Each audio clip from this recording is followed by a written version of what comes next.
Hi there, this is Cece Schatz, and you're listening to WGSN-DB Going Solo Network. And I am so excited to be with you guys tonight, as I always am, because I love you guys. So I tell you what, those that are tuning in that you haven't met me before, hello, it's so nice to meet you. I am the doyenne of relationship building, and what I do is I kind of take you through probably one of the darkest times in your life, some sort of relationship loss, move you through to transition of dating, really enjoying your single life.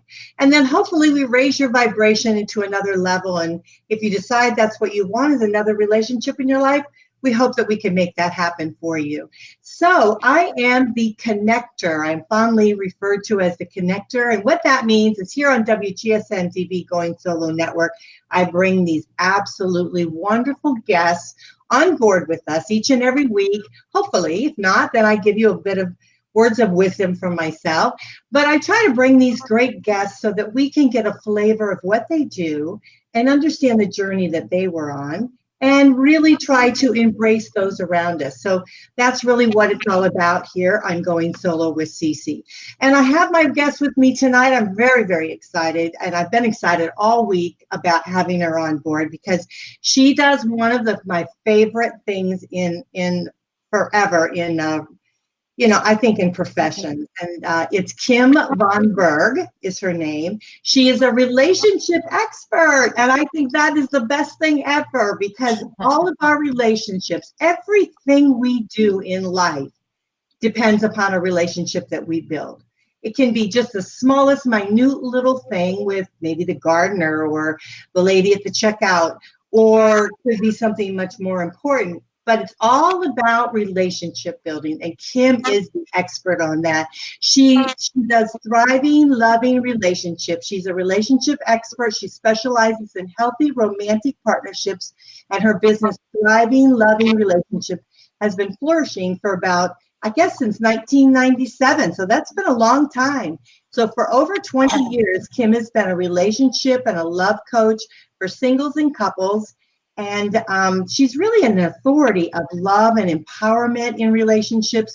Kim is sought after for her speaking engagement. She's a speaker, a trainer, a speaker trainer, and she's a counselor, a coach. She assists clients towards living a fulfilling and a loving relationships. I mean, you can't ask for anything better than that. I tell you what. So welcome on board, Kim. Thank you for inviting me. I feel very honored to be here. I just love it. And I love what you do, which is why it's so important to me to have you on board here with us. Because as I said, relationships are just so important. They're really the backbone of, I think, a happy life. Don't you think? Oh, absolutely. If we don't have healthy relationships in our lives, we're not going to be happy. No, we certainly aren't. So what got you into doing what you do, being an expert in relationship building? Oh my gosh, this is a long journey. Do you have a couple hours? No, we do. But I will do my best to keep a nutshell version. Okay, so I had a rocky beginning in my life. I didn't, as a number of us have dysfunctional family beginnings. So when I reached adulthood, my romantic relationships were not happy, and that's euphemistically speaking. So when I fell in love and I got married, the relationship was horrible, and but we both loved each other, and so we tried this and that and everything, all these different marriage counselors. Nothing seemed to work until we discovered a trainer in communication skills, and it completely turned our relationship around. So we started our own business together in 1997, and it was primarily to teach communication skills through seminars and private sessions. But then my spouse got cancer and passed away in 2008. And after that happened, of course, I had about 4 years of just horrific grief, and a grief process. But after that, I decided I wanted to focus, because before then it was about any kind of healthy relationship. But I wanted to focus on romantic relationships. So I went back and became a certified relationship coach. I had been waiting to finish my master's degree in humanistic psychology. I became an NLP practitioner and lots of other trainings to focus on how to help romantic relationships be thriving and healthy. And I actually changed the business. I mean, it was emphasis on communication. It became thriving, loving relationships. But it was founded, in that foundation of how the relationship skills. And then since then, I've done a lot to learn about the healing that's necessary, emotional healing work that's necessary. And then I started dating in my 50s and realized I did not know how to do that very well. And I made all the classic boo-boos, even though I was a relationship expert. And then I got really into learning, okay, what's wrong here? Why am I messing up so much? So I went back into training with Calling in the One. I was really drawn to that work. I don't know if people have heard about that book. It's a national bestseller for probably 15 years now. And I got to have the honor of training with the author, Catherine Wilbur Thomas, to become one of her certified coaches. And actually, I've been on her advanced coach team for a couple of years now. And I love that work too, and working with singles. It's just so rewarding. Oh, it sounds great. And I agree with you too. I mean, I of course, all relationships are important, relationship building in itself, but it is true to have that loving, there's nothing better than having that loving relationship. And I think we all our heart just goes for that. I mean, we're just drawn to that. And I think that's why we have so many divorces, is because somewhere along the line, we lose that. We start out with it. We start out with the relationships. Our intention is to have that. And then something along the way, we lose that. So how do we, if we're going to build it now, because we're dealing with singles, a lot of singles here that listen. So if we're going to build it now, and we're going to say to ourselves, we're going to step out, we're going to start dating now, and we're going to start having loving relationships in our lives. What would you suggest? What would be a couple tips that we could give our audience? Oh, thank you for that question. Okay, so I would recommend, first of all, if you've been dating or if you've been through some relationships, and let's face it, if you look statistically, most people have a minimum of 3 long-term relationships in their lives. So it's very rare now that somebody only has one primary relationship in their life. So what I'd recommend is looking at your past romantic experiences, both long-term relationships and dating. And if there's been patterns that you can start to pinpoint that haven't worked or they've been painful in some way, look at what are those patterns. Because a lot of times we can just say, oh, there's no good men in my town, or, oh, we'll have these excuses that are outwardly focused. But if we can kind of look at more an emotional level, like, okay, let me give you a couple examples. I start to date and the guy falls for me and starts pursuing me. I finally let my guard down. I'm giving an example that I hear, and I get attached to him. And then a month into the exclusive part of it, and he dumps me. Okay, that's a pattern. So if we look at those patterns and then start to see our part in it, like that example, for example, he probably gave you clues that you weren't paying attention to. That he was the type that wouldn't hang in there, or that he was not the exclusive type of guy. So meaning, or maybe there could be a number of things, but we look at our part in the pattern and then do our emotional healing work so that we don't continue in those patterns. That's kind of a very short version of what I'd recommend. Yeah, I think that is so true, because When we move from a relationship loss and we're moving through to the transition of dating, and I feel that part there, that transition part, is so vital, and we don't always take that step. So often we go straight into a dating site, whatever. But if we step forward and we go into a dating site, or we go into dating, we start to date, what you're saying is take that transition, listen to what your partner is saying, have your eyes open, have your instincts, aware. And then when you are seeing these kind of things, it's not necessarily that the person that you're, and this is what I found, maybe I'm wrong, maybe you can help me, but what I find is it's not necessarily that person is bad or anything like that. He's just the wrong person for you, And so when you're doing the healing part, like you said, you're looking back at yourself. You're looking back at your past relationships, or you're really homing in on what it is that you truly want. And that is a great thing. That transition part that you're doing there is so needed, and it's so lacked. So I think it's a great thing that you do. Yeah. And also that sometimes we bring in past hurts, from like if we got a divorce or something happened in the past with past relationships, we don't always take the time to do the emotional healing from that, and then we'll bring that into our new relationship, and it will be harmful to the relationship if we haven't done our own processing around what happened in the past. Yeah. So often, would you say that if you're bringing something in from the past, do you find that they get triggers? That triggers happen within that new relationship that brings them back to the past relationship? Is that what you're saying? Triggers, or it's also kind of how we view ourselves. Like let me give you an example.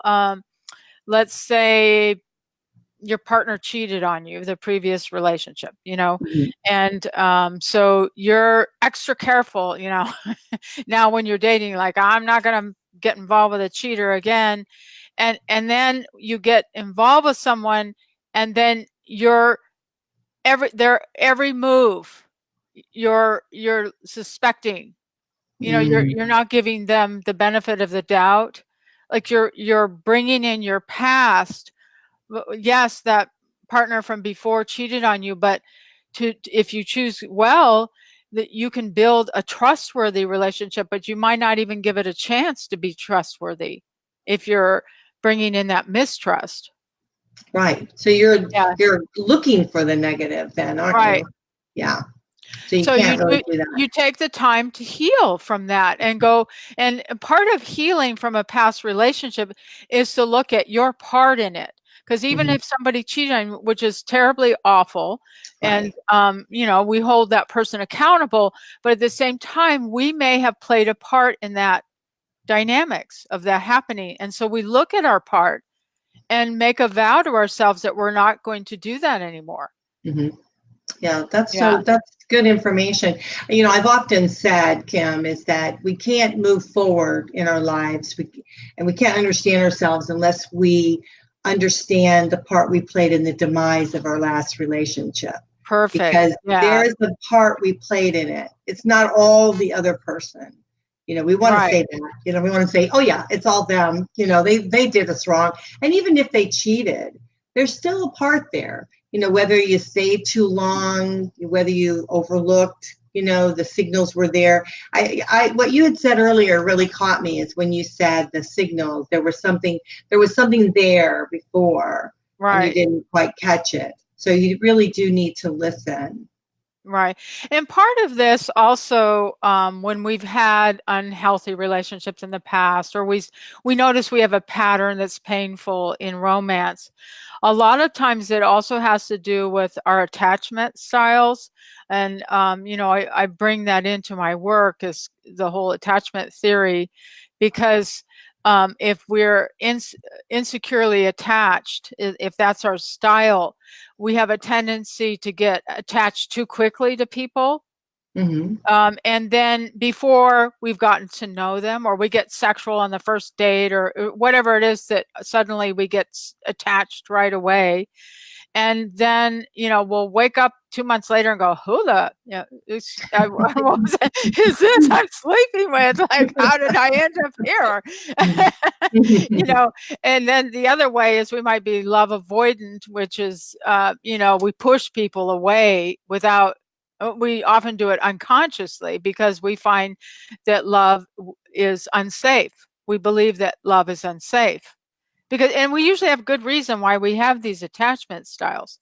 So the goal here is to have secure attachment style, and there's things we can do to heal, to step into that style of attachment. Now, this is really great information because, what I'm listening to, it makes me really think that, it's not really work that you can kind of do on your own.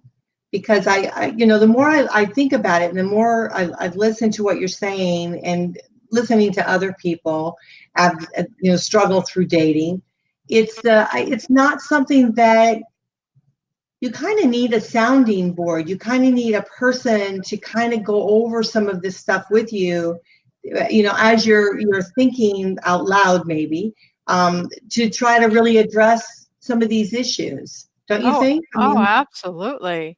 Yeah, the type of work that I do through the calling in the one processes, because I'm very, very into calling in the one, a lot of this stuff we're totally unconscious about.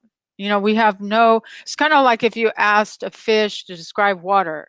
I mean, it's like our world. We don't really see that we're actually creating it by our beliefs, and even underneath, everyone's always talking about your beliefs, right? Oh, everything's because of your beliefs. But underneath even your beliefs is what you believe about yourself. So if you had, let's say, for example, a traumatic experience, like I'll take mine example. I was in an incubator for 6 weeks when I was born, when I came into this world. And so I developed insecure attachment style. Well, I didn't know this, but I developed the belief that I'm unlovable. So I kept recreating in my adult life and in my adult relationships people that confirm that for me, that I'm unlovable. So it's like I didn't know that I had that, but you follow the breadcrumbs. So the breadcrumbs were that I had this pattern of people, they pursue me and then they dump me. So, what's with that? Or, they would abandon me, which is, the whole thing. And so finally I started to realize when I got into it really wasn't, I did years of therapy, but it wasn't until I actually did the calling in the one work that I realized, oh my gosh, I've been carrying this belief that I'm unlovable, which is not true. So you recognize, what? These beliefs are false. Yeah, we do carry a lot of false beliefs about ourselves. And it starts, the pattern starts when we're very young. Yeah. And something traumatic can happen, or it can just be something, that triggers it, and it just stays with us forever. And that's part of our makeup. But we still need to be able to be true, be true to ourselves and really get the right answers, because, for you to feel that you're unlovable is totally not right. I mean, it's not right, but then you might be sabotaging really good relationships because you feel that way. Yes, absolutely. And then what you do once you realize what your core faults is really self-identity. When you finally recognize that and you make your statement like, I am lovable, then you look at, well, what have I done in my life? Because we create behaviors and habits and the way we talk, even, how we interact with the opposite sex, or if you're in same sex, whatever, there's all these patterns. So you start to recognize, oh, wow, I've built a whole world around this thing. So you start to step into new behaviors and new habits, new ways of relating to people. Oh, that's excellent information. That's Yeah. excellent. Now, how do you do your counseling? Do you do it, is it more one-on-one? Do you do group counseling? How do you? I do both. I do, one-on-one with Mhm, singles. And of course, mhm, I also work with couples. So I work one-on-one with couples, both online, through video conferencing or live, at my office in Monterey, California. mhm. And I also do trainings. I do them online and sometimes live in my area and other areas as well. I give workshops and trainings. Oh, that's very Yeah. good. Yeah, I'd love to know a little bit more about that because I'm very intrigued, very interested in this because I do feel you're so spot on because more and more people that I talk with, I can tell, especially that we're older, and we've had past Yeah. stuff, we've come a long ways, and it's hard to just step into dating again. It's hard to build another relationship again without having some of that stuff come up. And so I think it's very, very important to talk to somebody about it. Yeah, dating is hard, what I find, and I'm really blessed. I get to work with a lot of people who are into self-help and spirituality or, all the kinds of things that are sort of, I call them the more evolved crowd, not just age-wise, but, emotionally and psychologically, spiritually. Hmm. But I find that it's harder for dating because, like, for example, online dating, it's set up where it kind of goes against our grain because we're so into the whole person and everything. Whereas here you are just flipping through pictures and looking at a couple lines, and then it goes against everybody's, and then you get thrown out too. You get dischosen or whatever, and the whole experience feels just horrible. Like it feels like it's with hands on a chalkboard type of thing. So I find, because I also have another program called Dating with Soul, it's like, how can we create some authenticity in here with that experience of such superficiality? Hmm. But it's possible, but it's not easy. I Yeah. know the No, stuff is not easy. I agree with that. I think a lot of the dating sites that are out there, they're very impersonal. And so I do feel that in order for us to really have a true connection, especially if we're, considering maybe dating somebody at a distance, we have to have a more personal connection to be able to, get together and talk and chat and it's not just one-on-one, but it's also interaction within a lot of different elements. So have you ever heard of that where they say you should date in like all seasons, that if you before you get married you should date someone in all seasons, and that means that you get them through a span of time, going through the holidays, going through meeting the family, going through doing all these things, because somewhere along the line, if if you have a problem, it's going to come out, right? If you Yeah. have a relationship problem. Have you heard of that Yeah, before? yeah, before. Well, I've heard dating with all seasons, and then also there's different formulas that people recommend around before you get sexual with somebody. Hmm. Somebody, and especially if you have a tendency to get attached to people after you get. I mean, some people, I don't know what their makeup, they don't get attached by getting sexual, but I know I was that way. And it Yeah. tends to be more women tend to have that. Not all women I've worked with. But everyone has their own sort of what they need. So it's really getting to know yourself. So a lot of the people I work with need that time span.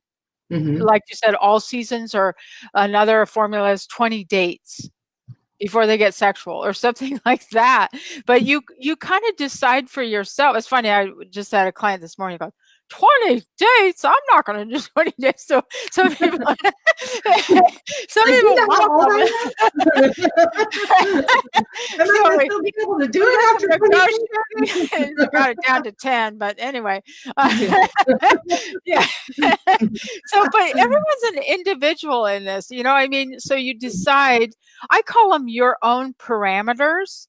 So Mhm. what do you need so that you're opening the door for a possibility of a healthy relationship and for getting to know someone really well?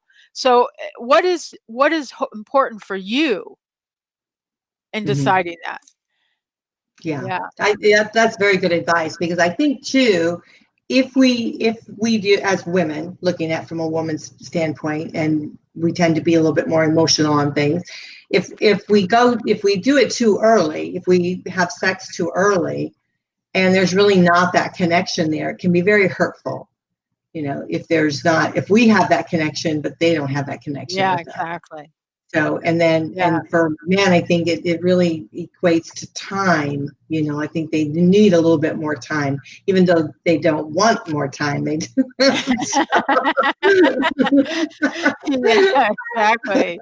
That's Yeah, if funny. a guy doesn't, you know, is mad at you for not having sex on the first date, there's a problem here. Oh yeah, that's definitely a red flag. Yeah, yeah. Yeah. No, I totally. And it's true. I think you do. You know, when it's really, I guess for a lot of women, it's kind of going towards that commitment of a relationship. You know, you're moving towards that. So yeah, so I totally get that. Well, part of that also is when I work with clients, I also help them get really clear on what they want. You Hmm. know, have a vision of what they really want. And some people haven't given them, I mean, that's kind of obvious, you know, but not, some people just don't give themselves the time to really ponder that. What's really important for you in a relationship? And it's different for different people. And sometimes I have to also give some trainings too, because people don't even know what a healthy relationship is. So a lot of my trainings are, what is a healthy relationship? What does that look like? But Right. to give yourself permission to have a vision, and then give yourself permission to go for that vision. Hmm. So you'll know when you start dating, if they have, let's say you want to have kids and they're like, oh, I never want to have kids, then move on. Don't Hmm. even consider that person. Right. Yeah, that was one thing for me, was that I wanted that person to be okay with kids, you know, because I have children. So I wanted them Yeah. to be okay with it, not necessarily that they have children. And I went out with someone not too long ago, and then I don't know, out of the blue, he just said, "Well, I never wanted to have kids," like that kind of. I Tone of thought, voice. "Ooh, wow, that's not the guy for me," you know. Good for So you for yeah, recognizing that. yeah, because I listened. I mean, he said it loud and Yeah. clear. He said it loud and clear. And I think before time, I probably would have just let that, oh, well, you know, whatever. Not like we're going to have children together, but still there's a difference. That means there's going to be a problem, you know, jealousy or whatever into the relationship, you know, if you have Yes.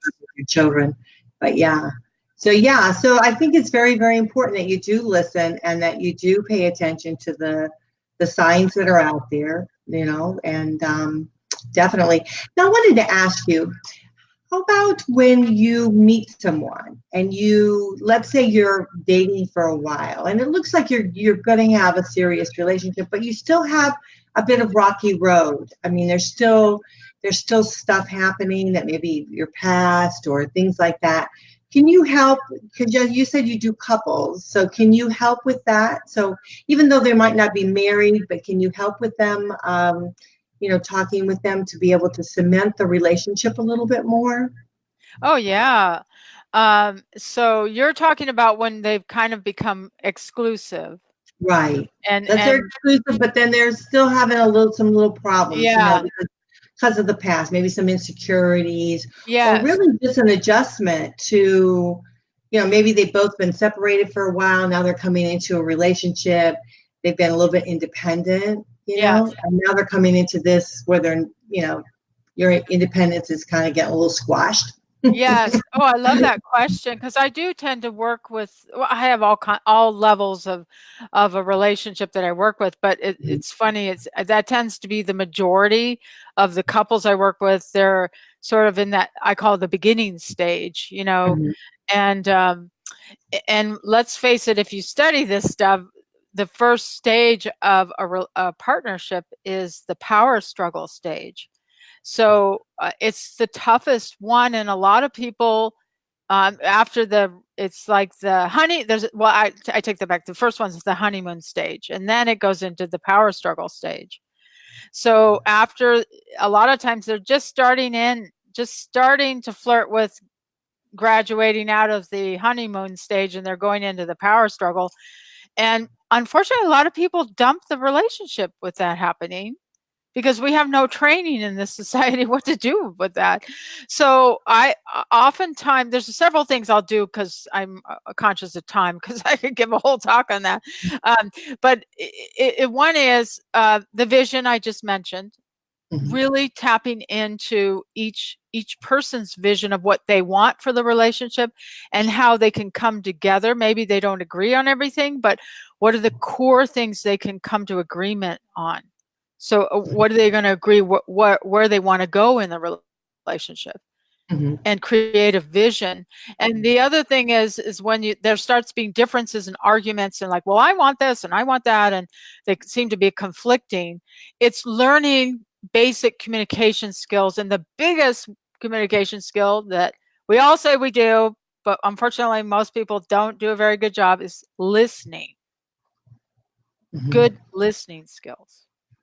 So a Right. lot of my training one-on-one with couples is facilitating them learning how to go to a deeper level of listening. Mhm. Empathetic listening. That's very Yeah. interesting. Yeah, but definitely interesting because I do feel that, especially when we're, more mature and we're dating, we just have stuff. And then when we decide that we're going to move forward and we're ready for it, we think we're ready for it, we're going to move forward, we're going to start dating, we're going to meet somebody, then we start building a relationship there, stuff starts happening, Yeah. and, you know, I can only speak for myself. You like some women hate to lose their independence because now they have a little independence. And so, it's not like they want to rule the roost, but they want to be heard. Absolutely. And so that takes them, but you don't want to cross that line. You can cross that line and then the relationship really starts rocking. so It it is. is good to have somebody that is really specialized like you, that concentrates on loving relationships. So taking you from, really wanting to start stepping out, dating, and then moving you through gently, I think, through relationship building. Because like you said, you've got to start figuring out yourself what your vision is, what you really want. So Yes. that's fabulous. Well, So I'll give let's you one tiny point on that, which is that one thing I teach as well when a couple's coming to me in the beginning of the relationship and they're having struggles, is that there needs to be a healthy balance between what I call the I space, which is the individual, and the we space. So, which is the couple. You can almost consider the couple as like a third entity, almost like Mhm. a baby.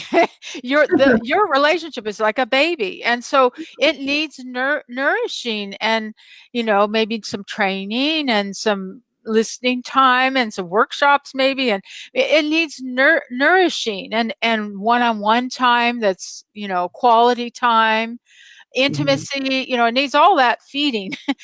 And also each individual needs to take care of him and herself, Mhm. and needs their alone time and their quality time for themselves as well. Mhm. So it's finding that balance between the two. Yeah, very Yeah. well said. Yeah, very well said. And you're so right, because and that's what our life's all about, is really trying to figure out the balance that's going to be workable for us so we can be happy, that we Yeah. can enjoy life. So it's really about balancing your whole life as we're going down the road here. But yeah, I like the idea that we're approaching relationships in a very loving and thriving way. We're looking at trying to, build our relationships like building blocks and continue to grow together. And so that's really what it's about. And that, even in your personal friendship relationships, and then also into, a healthy, committed relationship with a partner.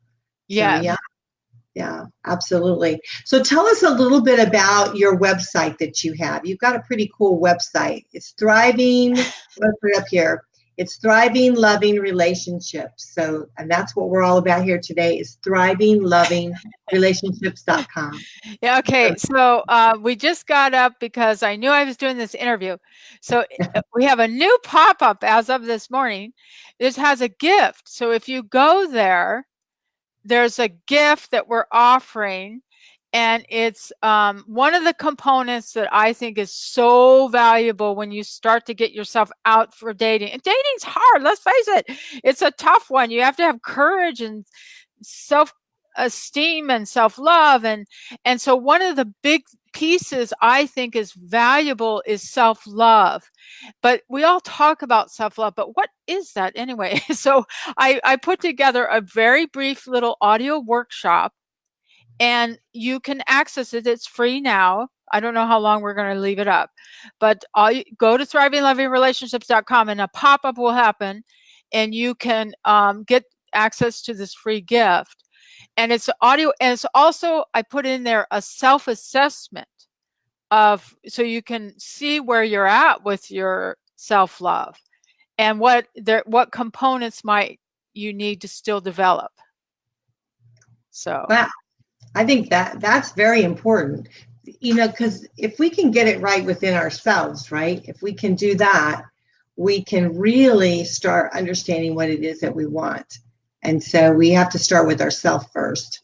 So that's really good. Yeah. Yes. But I have a lot of other freebie goodies on my website. I've been in this business a long time. So you can imagine at some point, I remember one time I had a page that had 20 programs and somebody looked at it and said, this looks like a Chinese menu. So anyway, like people get lost on there. So I've honed it to what I feel is most current and precious to me.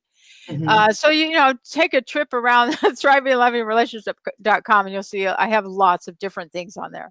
Yeah. That's great though, because it really gives everyone an assortment of what they, and you know what, well, I think we are similar. There's a lot of things that happen within our lives that we're very familiar with, but to our own each personal endeavor, it becomes very personalized.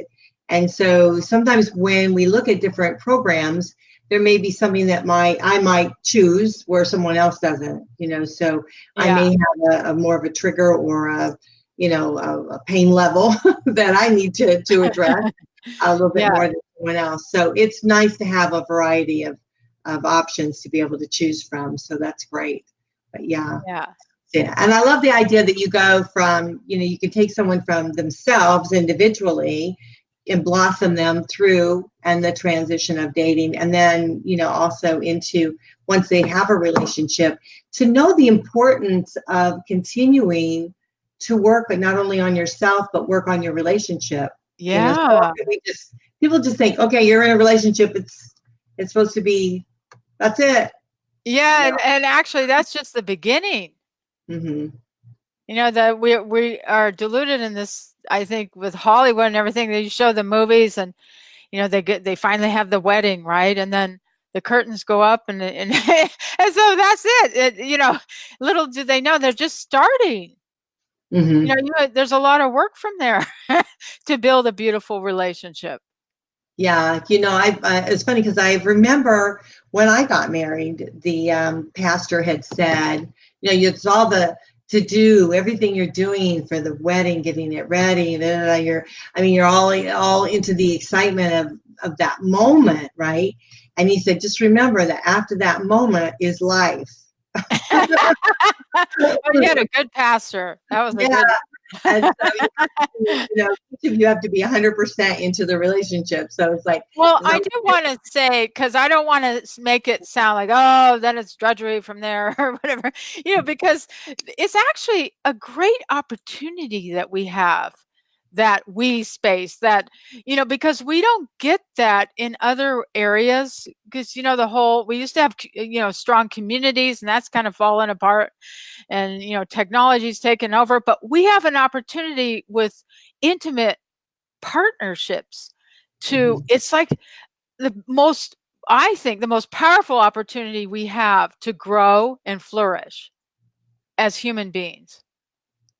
No, I totally agree with you, because I think, to me, and I think everyone out there could probably agree, is that the best thing that would ever happen to them is really have a thriving, loving relationship. I love your website. It just hits it right on. But we do want that. And it's not that we just want to be in a relationship. We really want it to be loving, and we want it to be growing and have some excitement, have some elements of surprise within it. Yeah. Yeah. So I think I was doing some research on YouTube and doing some of our postings and things like that. And I came across today, like dancing, couples dancing. They were like the bride would dance. They had like the bridesmaid would be a surprise dance, right? And the mother and son surprise dance and that. And I came across this one, and I posted it because it made me think of you.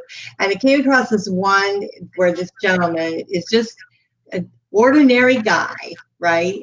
Ordinary groomsmen, and they put together this dance to surprise his, newly bride. And it was funny, and it was touching. And I thought to myself, here's a guy that really wants to not only celebrate his wedding, celebrate his relationship, the coming together of his relationship, but he really wants to make it very special moment for her. Aww, and that was really, and to build a relationship going forward after that. And I thought, that is really something. And I definitely wanted to be able to share that with you, because I thought, that is probably really what you're about, is to be able to connect people so that they can really keep that spark going, in their relationship. Absolutely.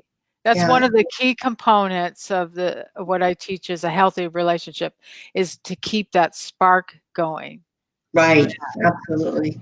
Now, is there anything, as we start to close down the show, is there anything that you'd like to share with our audience? Anything that we haven't touched on? Oh my gosh. Well, I think bottom line, because I know the audience is primarily singles, and I just want to give from my heart a message that just know that if you've had painful experiences in the past with romance and dating, that please don't give up. I mean, I've actually, I had one client that was 80 years old that met the love of her life. So I just want people to know that age doesn't matter, or circumstances, financial, whatever. Just know that everybody has the capacity to draw in beautiful love. So I want to leave on that note that even if you've had a tough childhood and you've had emotional challenges or whatever, all that, it's possible to heal from all of that and in a relatively short amount of time, and open up to thriving, healthy relationships.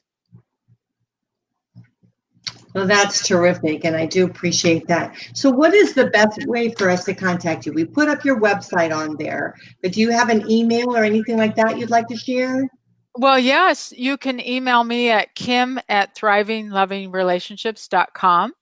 So it's just my all lowercase, and then it's my website address as well. Okay, wonderful. Yeah.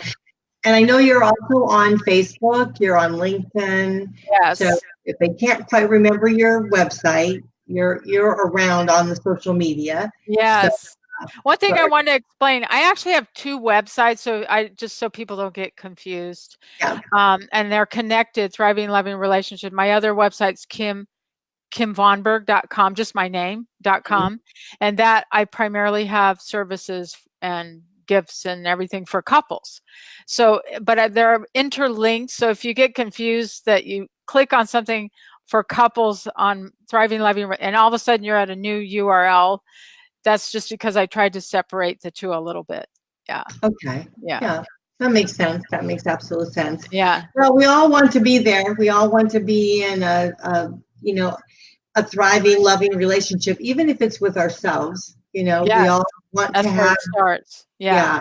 We all want to have that. So it's really great to have you on board here, and I love it. And I know you're going to be joining us on our other sites too that we're doing. So we're hoping that everyone will connect with you there. So and we also have a page. We have an elite page for you right on our WGSN-DB Going Solo Network. Yay! So you'll have that page. So if you forget and you want to connect, the information will be right there. All you have to do is click on it, and it'll be right there. Get to Kim right away.